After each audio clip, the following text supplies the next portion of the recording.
निवडणुकीमध्ये काही पारदर्शकता राहिलेली नाही. पहिली गोष्ट माझ्या अचलपूरमध्ये 10,000 नाव आता वेळेवर कमी झालेले आहे.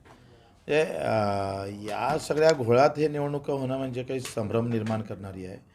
मला असं वाटतं का हा घटनेने दिलेला मूलभूत अधिकार आहे. मतमाराचा जसा अधिकार आहे, तसं माझं मत मला भेटलं का नाही भेटलं हा पण त्या मतदाराचा अधिकार आहे. आणि निवडणूक आयोग ते मत दाखवू शकत नाही. माझं निवडणूक आयोगाला चॅलेंज आहे का माझं मत मला भेटलं हे दाखवायची तुमच्याजवळ काय तरतूद आहे, काय सिस्टीम आहे तुमच्या या EVM मशीनमध्ये, ते दाखवली पाहिजे. आणि म्हणून आमची मागणी काय आहे, काँग्रेस आघाडीची मागणी जरी बॅलेटची असेल तरी मी EVMच म्हणणार आहे.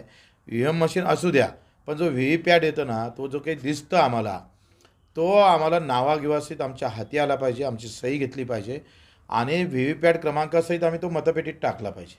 म्हणजे काय होईल, EVM मशीन पण राहील आणि VVPॅटच्या याच्यावर जर वाटलं तर ते मोजता येईल. म्हणजे बॅलेटची गरज नाही, बॅलेट पेपरची गरज नाही. VVPॅट जो हाती येतं, म्हणजे माझं मत कुठं गेलं, काय होतं बॅलेटमध्ये, बॅलेट क्रमांक याचा, नंबर राहायचा, नाव लिहायचं, मतदान क्रमांक राहायचा आणि सही राहायची. ती आता सिस्टीम संपवली. म्हणजे तुमचं मत हवेत आहे. तुमचं मत तुम्हाला भेटलं का नाही भेटलं ही सिस्टीमच कोलॅप्स करून टाकली आणि इथंच BJP जिंकलेली आहे. हे कटकारस्थान आहे. हे एक कटकारस्थान आहे. दुसरं, शहरातल्या निवडणुका पहिले घ्यायच्या, अर्धे अधिक शहरं हिंदू मुस्लिमच्या नावावर निवडून येणार, त्याच्यात पुन्हा BJPचा फायदा होईल आणि त्याचा परिणाम ग्रामीण भागावर होईल आणि तिथून पुन्हा एक विजयाचा वातावरण महाराष्ट्रात निर्माण कसं करता येईल, तर त्याचा एक व्यवस्थित मला वाटतं इथे गेम BJPनं व्यवस्थित केलेला दिसतं.